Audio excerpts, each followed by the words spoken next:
Let CEMATHS say amen. Let CEMATHs say amen.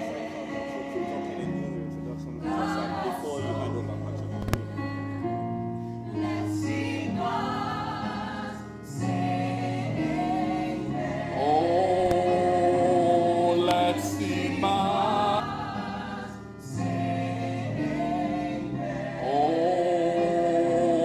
let CEMATHs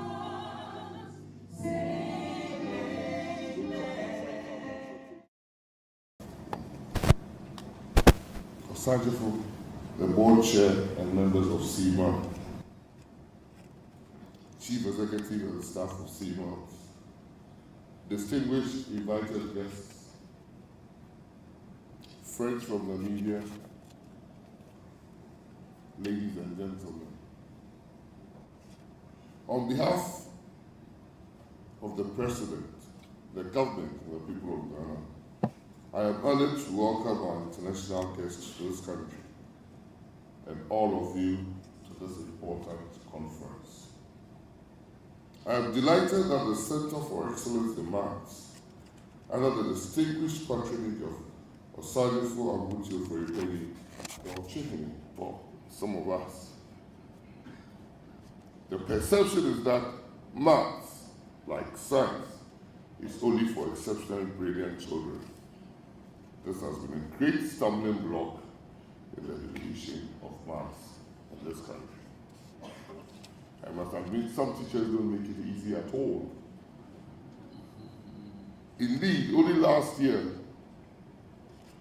the president of the Ghana Maths Society, Professor Anku, advocated a revolution in the teaching and studying of maths in Ghana.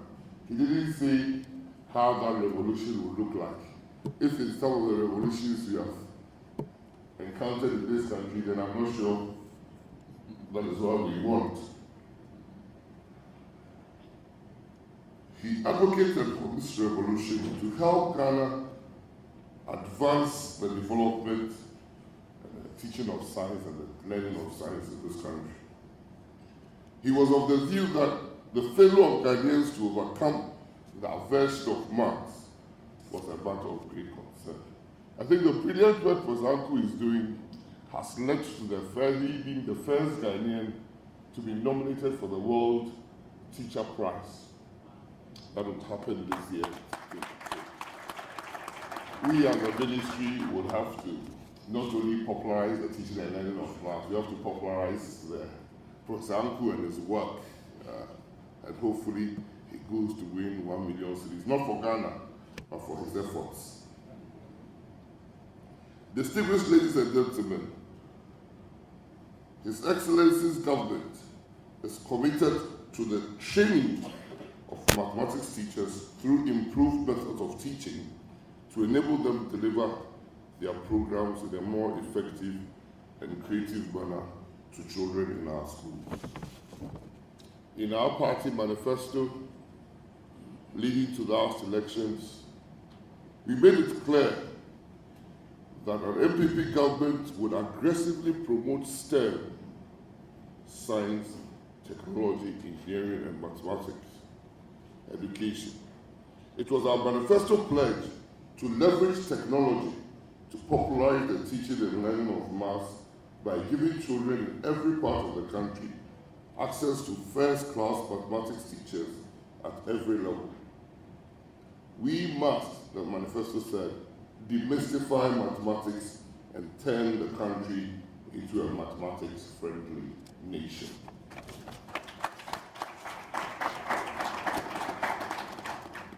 CEMATHS aims and activities fit neatly into our vision as a government, and I commend Osajifo and your good selves for this brilliant initiative. Our overall goal is to establish 10 STEM centers across Ghana as reference points for the coordination of the various components of the program. We believe that the STEM approach is the key to our industrial takeoff as a country through innovation and research. Ghana, and by extension Africa, has enormous talent and potential to power the continent into the age of cutting-edge technology and research. We have a duty, therefore, to provide a stimulus through innovative teaching methods to empower our young citizens to take advantage of the enormous opportunities that the 21st century offers. I am delighted to inform you that in October last year, the Executive Board and the General Assembly of UNESCO approved the hosting of a Center of Excellence in Maths and Allied Sciences in Ghana under the auspices of the African Institute of Mathematical Science. The new Center of Excellence is to be hosted in Ghana as a direct response to government's efforts to scale up science and maths education for the socio-economic transformation in the country. With the coming effect of the center's operations, AIMS Ghana will be embedded in UNESCO's network of Category 2 institutes and centers, which are formal arrangements approved at the General Conference. AIMS Ghana will take part in UNESCO's activities in basic sciences, STEM education, and research. The center will also closely cooperate with UNESCO, in particular, the International Basic Science Program in developing mathematical sciences, STEM education, and research resource activities, as well as provide support to teacher training, thereby contributing to UNESCO's actions towards building national, regional, and international capacities in science. The center will further contribute Ghana's efforts to achieve SDG 145 and 9 of the United Nations 2030 agenda. AIMS Ghana's cooperation with UNESCO will foster the development of activities in STEM education and research areas. The overarching aim is to reduce the deficit in schooling in the mathematical sciences and foster blossoming of talented young African scientists. Ghana is ready to take on this enormous responsibility and become a hub for the teaching of STEM subjects on the continent. I met a professor when they were launching the Global Education Monitoring Report in Maputo when I was a guest speaker. And he, going around the stands, he said he doesn't believe in STEM because there's nothing like STEM. We don't teach STEM in schools. I said, then what do you believe in? Why are you here? He said, I'm here to promote maths. We should stop talking about STEM and focus on mathematics. Because maths is everything in life. So he sort of put it in a very radical way. But then when I came back, I had to invite a professor from Lagos, Professor Fletcher, and to ask him to develop a program for us we can implement in all our schools for numeracy. Because we talk about literacy, and we forget that literacy goes with numeracy. So that Ghana will not only talk, we've been talking for far too long, but we will have a program to embark on literacy and numeracy, especially for the early years, and that is what we ought to concentrate our curricula on. We believe that if we achieve excellent standards or targets in literacy and numeracy, whether it's STEM, it's arts development, economics, whatever, nation building, we would have had a good grounding. Ladies and gentlemen, I'm particularly confident that your deliberations during this conference would explore ways of unearthing the mathematics genesis in our society, and that you share your rich experiences with each other in this regard. I assure you that government is willing and ready to engage with you at all levels in our quest to support our young children in the realization of their talents and abilities. It is my pleasure to... I'm an entrepreneur and I run a series of businesses. One of them is an after-school program that I run for children. Basically, when they close from school, they come to my center and I help them with homework. But out of the many subjects that I treat with them, mathematics is a challenge. Is this problem so with the on one math phobia? You know, the fail rate of maths in our schools is just too high. And we decided that we needed to do something to help the nation. And this is how we came together to form this CEMATHS. And so when we started, initially we thought we would have some kind of after-school program, enrichment for children, that kind of thing. But once we began to really think about what we wanted to do, we considered having the NGO, where we would affect children's lives for good if we're going to address the issue of math. I would also, we've been And here so since last I Friday, believe- and I'd like to also thank Dr. Cole, because Dr. Cole came to Wayne State University last year and spent a whole week with us. And after about 15 minutes, I met her the first day of camp, and after 15 minutes of talking with her about kids, about how education, how to teach mathematics, how to treat kids, we were like this. And I paid her the highest compliment I could pay anyone, and that is I told her, you are one of us. You are one of us. And also, she gave me a hint of what a great country this is. The hospitality has been overwhelming. I thank you very much. Now, I would like to give could I see a show of hands? How many teachers do we have from Nigeria and Ghana? Okay, very good, very good, very good. I look forward to meeting you. But I'd like to very briefly give you a history of the evolution of the Math Corps and also about principles and practices. So about 25 years ago, a couple guys from Wayne State University decided they wanted to work with some kids in the inner city of Detroit. And that first year we had 30 students.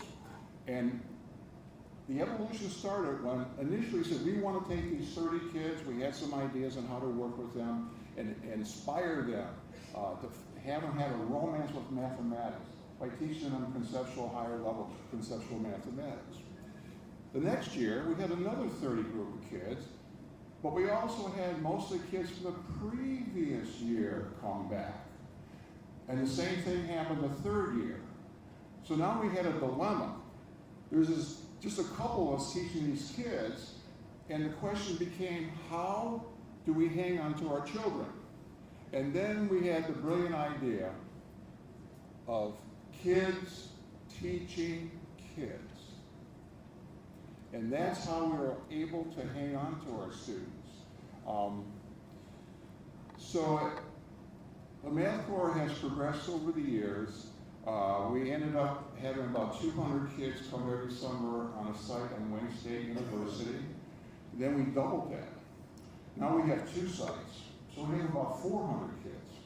And then we've won numerous awards and led us to developing sites in the cities of Philadelphia, Cleveland, Ithaca, New York, and other cities are coming after us.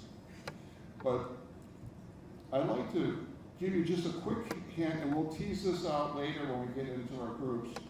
But the basic day in the Math Corps is we have 7th and 8th and 9th graders, and they are tutored and mentored by high school students.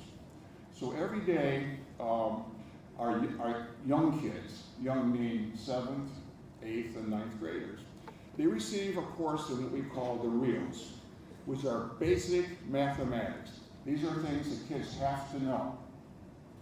And many of our children are years behind grade level.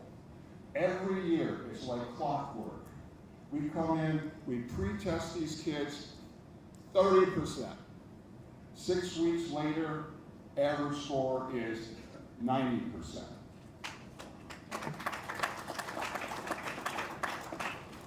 But that's only part of the mathematics, and the students will spend that morning with their high school mentors who go over their homework, who teach them, who mentor them. But the other part of the mathematics is what we call discovery. And the focus on discovery, it was mentioned already before, is we have our students discover higher level mathematics, things they wouldn't normally see.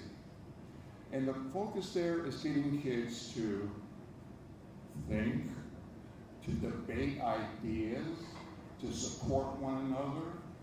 And that's a very powerful way to attack this problem of math. How do you say that? Phobia. Thank you. Math phobia. And again, teachers will be looking forward to talking the techniques that we use to do that. So, on one hand, you can look at the Math Corps as being a very successful, exciting program and how well the kids do in mathematics. But there's another part of it. It started with us teaching some kids. It moved to kids teaching kids. And the next stage in the evolution was kids caring about each other. And my fervent belief is that the culture that we've been able to establish pays off with the excellence in mathematics. It can be thought of as a byproduct of how well our kids do. But now, what is that culture? Well, the 4 pillars of our culture are integrity, compassion, kindness, and courage. And I can spend time later about the details. But courage is just, in a mathematical context, to say, I'm not sure what the answer is, but I'm going to raise my hand and tell you what I think. And courage shows up all over the place. We just saw it like 10 minutes ago when Dr. Danquah was singing. That was true courage.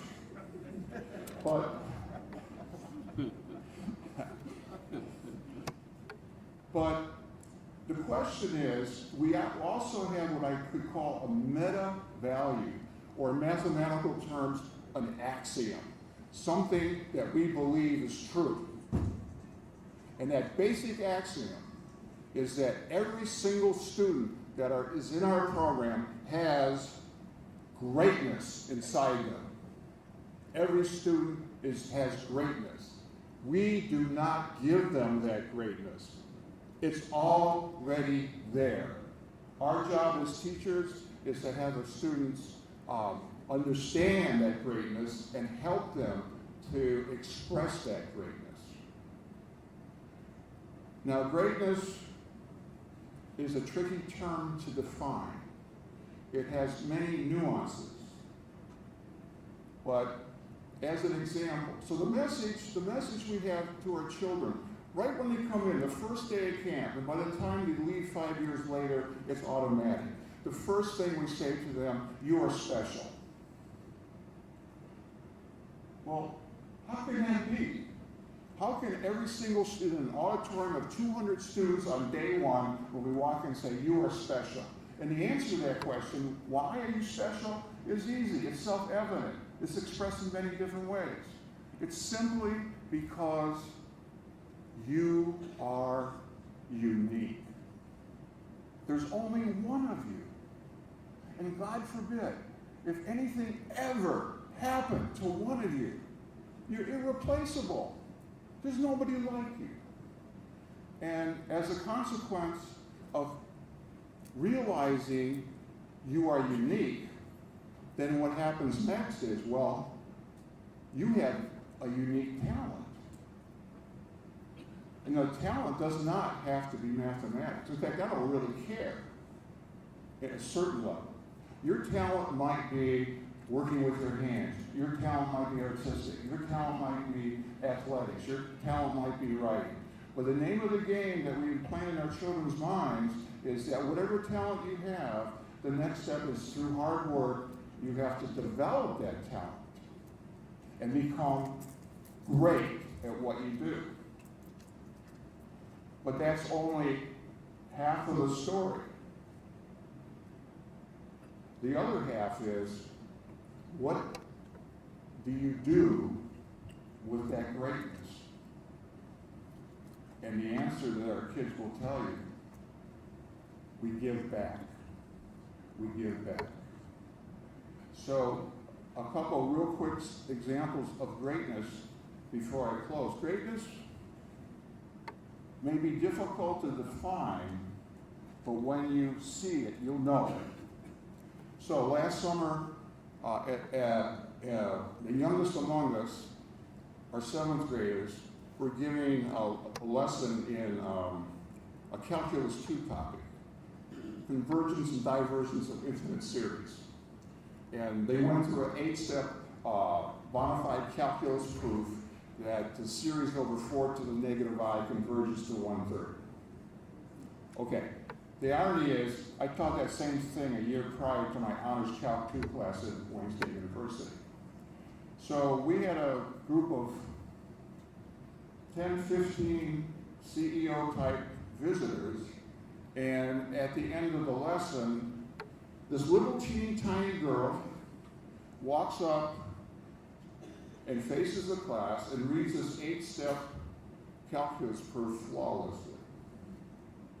That's about, 8 years ahead of her time. That's an example of greatness in a domain, or music, or whatever. But the other type of greatness that I'm alluding to is sometimes difficult to see, unless you're really looking. And what happened a few years ago, I was teaching a group of 7th graders, and the most outstanding student in the entire class, just mathematically gifted.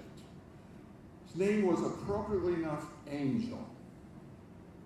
And Angel was always supporting her colleagues, but she would never raise her hand unless the question I asked was so difficult that nobody else could answer it. Then she would raise her hand because she wanted to give the other students an opportunity. It wasn't about Angel. In her mind, it was about the class. And one day, I'm teaching, and she raises her hand and asks me a question that seemed pretty elementary. And I was a little surprised that she would ask such a question, and I answered it. And at the time, we had an anthropologist, Professor Chrysomalis at Wayne State University, who was sitting in class, who was doing research for 3 years, sat through my classes for 3 years, knew the kids intimately through interviews. And after class, he comes up to me and says, "You know that question Angel asked you?" I said, "Yes." She knew the answer to it. And I said, I didn't get it. I did not get it. I said, "What do you mean?" He said, "She knew the answer to that question." And I said, "Are you sure?" And he said, "Yes, I know Angel. When she asked that question, I looked her in the eye, and I could tell she knew the answer." And I'm still trying to digest this. And the next day, I went up to Angel and I said, "Angel, you know that question I asked you, that you asked me yesterday?" And she said, "Yes, Mr. Bone." I said, "Did you know the answer to it?" "Yes, Mr. Bone." "Did you ask that question because you were concerned about your classmates?" "Yes, Mr. Bone." So to me, that's an act of kindness, but it also impacts on how our kids do in mathematics. Kids helping kids, kids caring about kids. And the next level we want to go to is kids caring about the world around them. So in closing, I'd like to simply say that all of us are just humbled and excited to be here. We're excited with the opportunity to share the ways in which we develop these things with the teachers in the room. But we are also most humble because we have learned a lot over the last 25 years on how to teach kids, how to treat kids, how to encourage kids. But we also know there's a lot more to learn. The more you know, the more you realize you don't know. So in closing, I want to say for all the people from Wayne State Math Corps, we are most grateful for this opportunity to share with you our experiences to the teachers. Because I've learned that we have to always teach with what we call love. Because there's this particular educator who says that students learn best with those whom they love. So with this kind of teaching with love, really improve a lot when it comes to what? Teaching, especially mathematics. Well, the experience has been awesome because for some of us that are passionate about education and passionate about making a difference in what's happening in West Africa. Let me narrow it down to West Africa. Seeing that there are people that are also passionate about the gaps we are seeing, it was really heartwarming, it was inspiring, it was also an experience that left me in awe.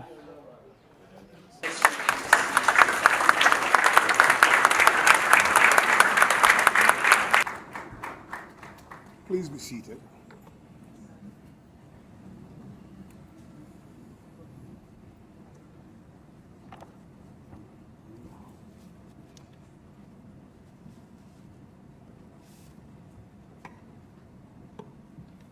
You know, I am just delighted to be here. Go to God to talk to us so we can improve quality in math. So for Professor Brown, we are in with Sandals and King. I'm supposed to be addressing you on culture I'm trusting, hoping that you have enjoyed and the stuff. our country so far. But I found here that this is our future. And I am just grateful for the work that the executive members of CEMATHS have done to get all of us here today. I am not going to be technical. They're here, and mathematicians are here, so I never thought that a guy who's dressed like this in traditional African clothes with sandals and a cane, I'm supposed to be addressing you on culture and history and other stuff. But I found here that this is our future. The future of our country is in math, science, and technology. There's no doubt about it. I also discovered that, you know, one thing that is a mystery to me is the birth of a child. Those of you who have studied biology understand it too well. And in my readings, I discovered that just 40 days into a pregnancy, an embryo forms a heart and a brain, a nervous system that can send impulses. 40 days. Remember, in the meantime, this little thing has lived in peace and in inconceivable love in their mother's stomach. Rolling it forward on the day that they come to the table to deliver, doctors and nurses will be coached and they'll be asking this poor lady to keep on pushing. This woman is in terrible pain. Every part of her body aches. Sweat coming off her forehead. And all of a sudden, she's out. He's out. and it starts crying. It just exposed to a world unknown to her. The baby enters into this world helpless, innocent, defenseless, ignorant, trusting that the people who brought him and society that's just been brought into will guide and take care of them until they get to their feet. Unfortunately, that's not what is happening. There's no doubt about it. Parents, some parents I also don't discovered care. that, you know, one thing. And just think about it for a moment. That if somebody didn't care for us, we would not be here. It throws my mind back at where we are in geography, that we are the richest continent on the face of the earth. There's no other country blessed with such diversity. But unfortunately, we hold the greatest shareholdership in poverty. There's something wrong. There's something wrong. And everything that you can think about is here, including human resources. But yet, we are poor. It is also a fact that countries that we know that have made impressive strides in their socio-economic development have done so not because of what they have, but because of what they know.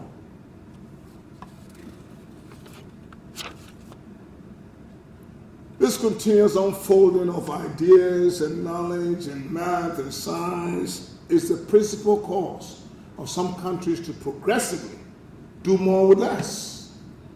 Singapore, Malaysia, South Korea, we have more than they do. We have 20 times, but they are ahead of us. They made a conscious effort, deliberate policy, to make huge investment in math, science, and technology.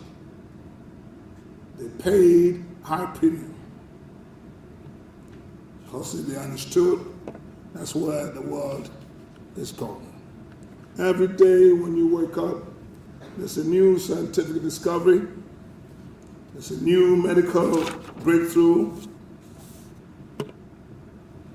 and we have to realize in Africa that we need to be part of what the world is doing. We need to create economic opportunities for our people. And if ever we want to be a great nation, ever, we talk it. I hear all the time people saying that, well, Ghana is the greatest democracy or the greatest country in Africa. Right. If you are the best among the worst, you should not feel good. If you lower the standard to feel good, you should not feel good. The thing that amazes me is students from here have been able to compete anywhere in the world. MIT, Harvard, Stanford, they excel. So we don't lack human resource. But here we are. Because somewhere, somebody didn't do their job. Somewhere, the divine technology that brought Those of you who child study biology understand too well. Because providing for a child, raising a child, educating a child, is a responsibility that you cannot negotiate. So in Ghana and Africa, every child should find knowledge to enrich their minds and to enlarge their God-given talent. We can start building our nations from our classrooms because when we put our children to go to school, they spend more time with the teachers than at home. So it's in the classroom that children's characters and lives are shaped. So every child deserves a desk to write on, a chair to sit on, and a good teacher to learn from. Now I want to emphasize that a good teacher to learn from. Most of the parents in rural Ghana are illiterate. They can't read or write. So they are trusting that when they give their child in the hands of a teacher, they'll be able to lead and direct them to get some education.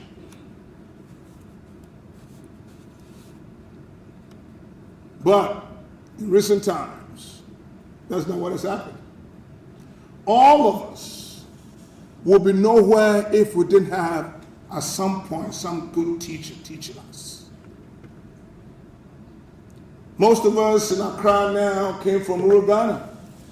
We were able to listen to our teachers who were in deep rural Ghana, teaching us to come to Accra and compete with privileged children right here.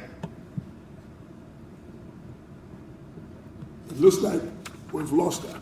Teachers don't no longer want to come to rural Ghana. They are grossly underpaid, I hear it. They don't have an incentive to come. We have left, like the professor said, that we no longer think about the community we come from, but about ourselves. So for us to do anything, to go anywhere, we need to train our teachers. In recent times, you hear that government said they put up a nice building and classrooms are state-of-the-art classrooms. Materials are in the schools. But ladies and gentlemen, buildings don't teach children. People do.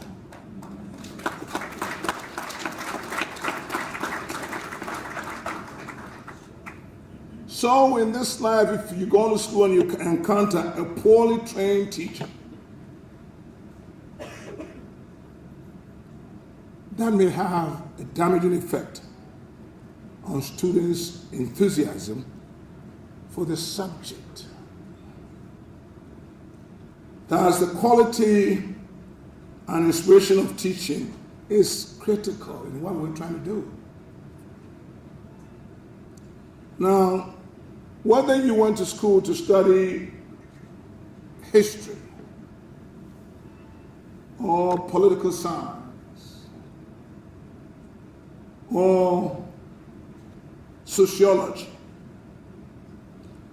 Just let me tell you now that somewhere you're going to meet math. If you think you were dodging math in the world today, you're going to see math somewhere. So whilst you were in school, you may have studied physics and know that force is equal and opposite and Isaac Newton's theology. Or you can study Archimedes' principle. Or you can read Chaucer and Macbeth. And you'll be wide trained somewhere today. Math will find you.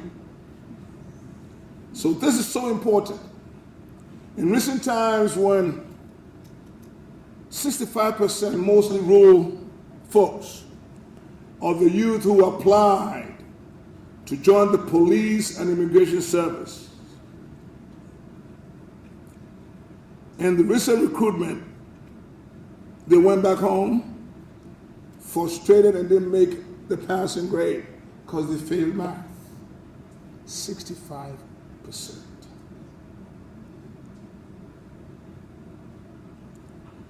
But I discovered as I look at the statistics that It is unfairly skewed in favor of the urban youth as against rural dwellers. And ladies and gentlemen, in my opinion, the geography of that should not determine whether a child gets quality education or not. Whether they can go to bed with a clean glass of water or not. Whether when they're sick, they can find a doctor and a hospital to take care of them. They did not ask to be born there. It's so unfair. But also have seen in these days, as I get older, that science and technology are rapidly changing our lives for more productivity, for better health care, and for prosperity. Computers, as you know, command and control the facilities of human memory and judgment far beyond the capacity of any human being who have ever lived. Everywhere, physical toil is being replaced by mental effort. Where is the African child in this world? The world indeed has changed, and we ought to change along.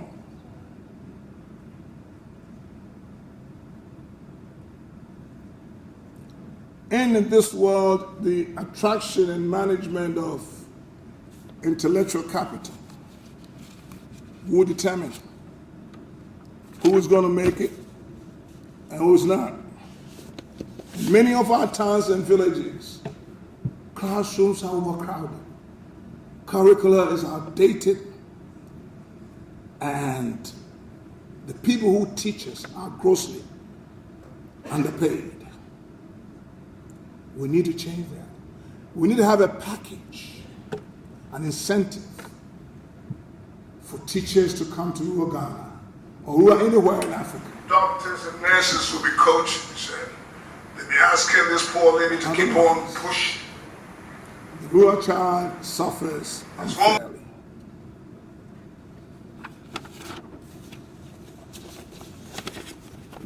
If you begin to think about what happens to us in this continent, the increasing number of children born into poverty, who are faced with poor housing, inferior education, inadequate healthcare system, and they remain there. One could make the argument, as Professor from Wayne State will tell you, there's poverty everywhere.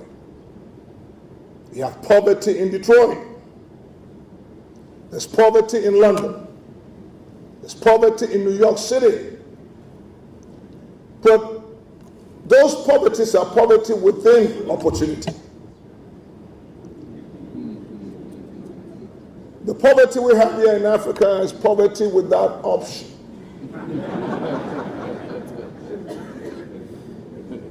You have to understand they're all PWOs.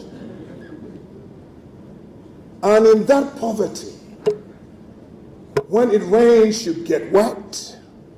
Your stomach hurts because you're hungry.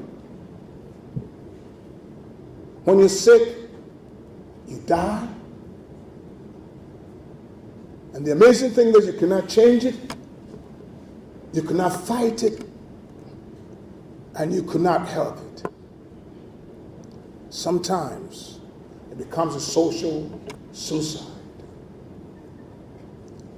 And the only way one can get out of that poverty, if there's some parent or some teacher or some opinion leader or some government cares.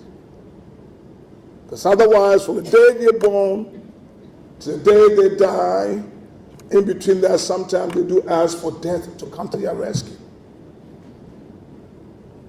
And when death becomes an option, you know the world is not the same.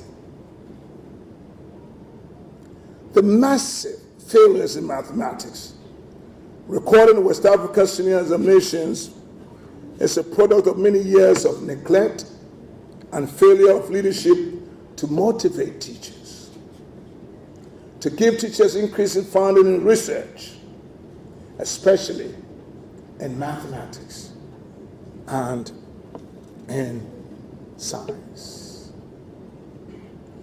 Poverty should never be a bar to learning. In fact, education and learning will provide an escape from poverty. That is why I applaud President Kufuor for the resurrecting our hopes with the unprecedented investment made in 2017 budget to guarantee a better future for millions of youth with the bold and historical free SHS program. But I plead with him. Yes, it's going to be free. But one thing I want to tell the government all over the world, schools must be owned by the people who live in the communities. We need to decentralize this country. Not tomorrow, yesterday. Ownership of schools does these three things. You have effectiveness, you have efficiency, you have accountability, and then you get familiar with the teacher who's teaching your child. And that's what we have to do. Centrality of governance is outdated. At some point, Communities must own their schools. most of us in Accra now We know from that that systems that are small we're and able to local listen to our teachers. are relatively immune to failure. So why not?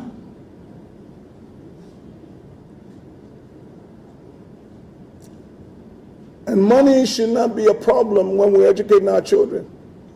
In Africa, where we order 150 Land Cruisers at 150,000 per, and we can't pay teachers well and buy computers for schools, where pregnant women are delivering babies on the floor, where recently we had in the papers, I don't need to embarrass our country, but it read that 7,200 schools do not have toilet facilities. That kid in that school, as bright as it may be given by God, will not be able to secure a math excellence. It's all part of it. It's a package.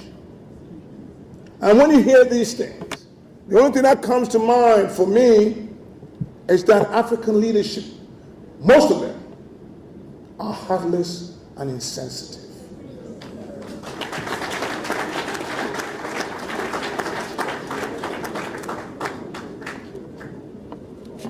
But for the teachers, I urge you to continue doing a good job. Every child that sits in your classroom, remember your child is also sitting in somebody's classroom.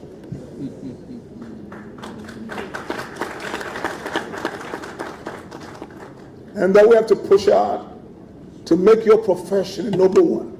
The countries I named, Singapore, Malaysia, teaching is a noble profession.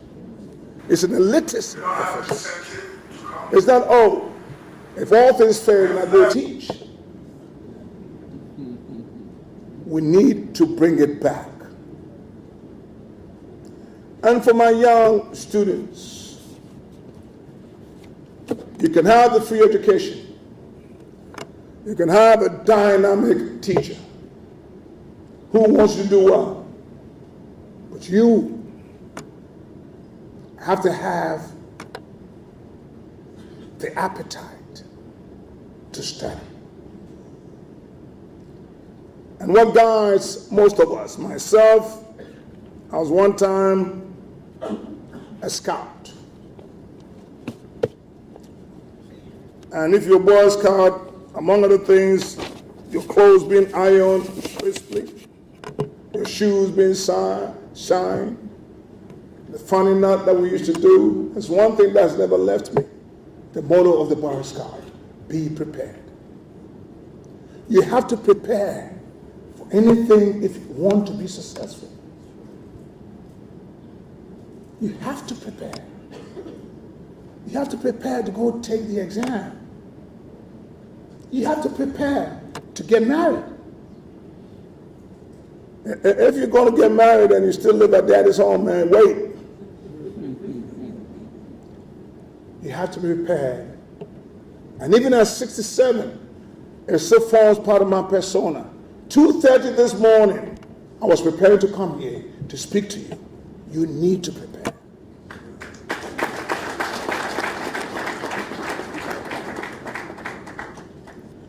So, my dear friends, we need to turn this thing around and improve the quality of math. A lot of people don't know what math does. Mathematicians are astronauts. They are pilots. They go to space. They are medical doctors. They are engineers. And if they apply their knowledge to what we have, it was mathematicians and science that made oil get a prize. Because somebody manufactured the combustion engine and the airplane. Otherwise, fossil fuel will be under the sea and will be price zero. So we need to encourage our people to do that. Let us all join as part of our common heritage of mankind and use math as a useful vehicle to improve quality of life and to be competitive at the global stage. To attain this, we need to come together collectively and help one another. And even though the child that you teach may not remember you, somebody's watching.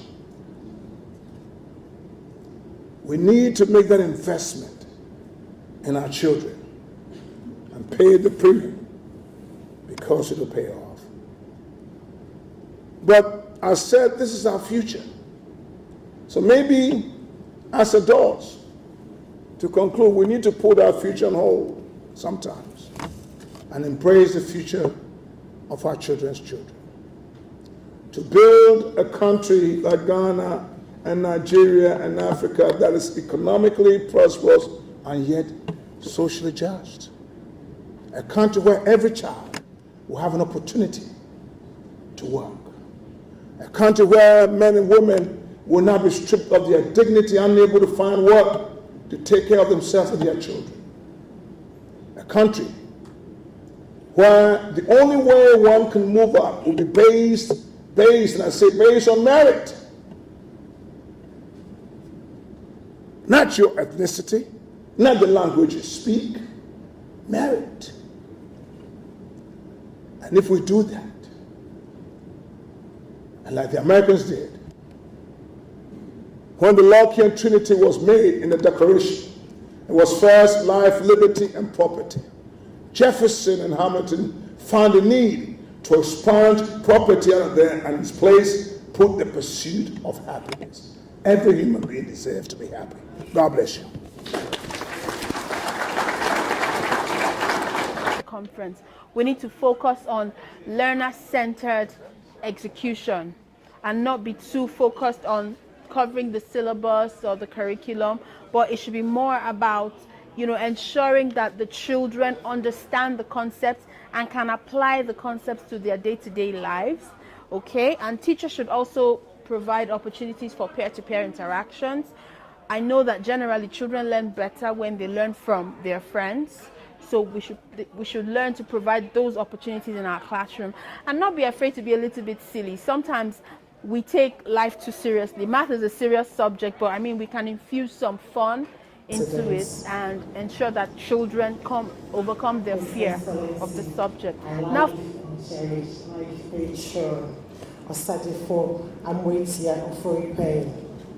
Honorable Minister of Education, Directors of Education, delegates from America, our cherished sponsors.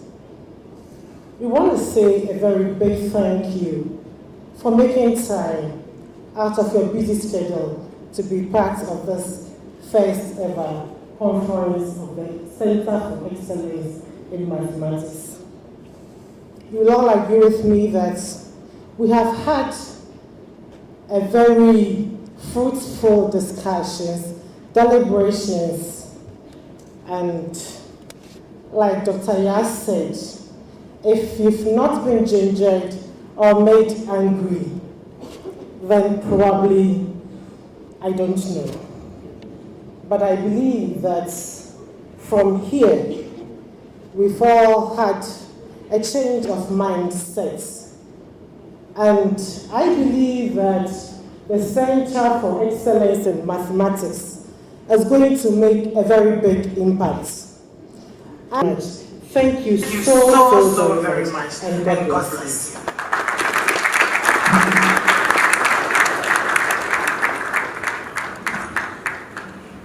Thank you very much, Mr. Silva. Everybody said wow. Because what we want to do in terms of change is not quick. It's not one of those you finish it in a week and you get 100% results. It takes a little time. And not many people want to commit to that kind of work. And so, like Rachel said, this is what we must do. This is where we're going. It's going to happen. And nobody would listen. And yet we're here today. And so we are here in part because of the support of numerous organizations that came through the very last minute. Some of them. GNPC, thank you. Thank you. Thank you. Thank you. TDC, Tema Development Corporation, Social Security National Insurance Trust, City 97.3 FM, Electricity Corporation of Ghana Limited, National Investment Bank, the Ghana Cocoa Board, Zoom Lion Waste Management Experts, Ghana Free Zones Board, the GCB Bank, Voltic, Cal Bank, the Ministries of Foreign Affairs and Regional Integration, Finance, Education, the Get Fund, the BOST, I can't see this one.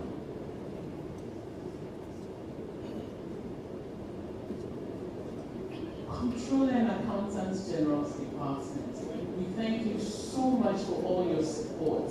If it hadn't been for you, we wouldn't be here. In fact, the room was half, I think we had half the room filled because we didn't think we would have so many people coming in.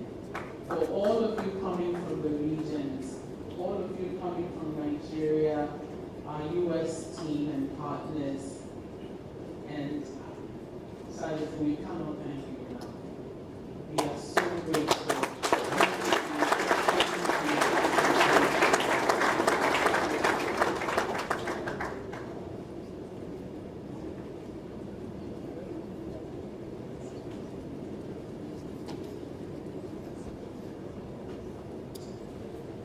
So on that note, we will want to bring the opening ceremony to a close.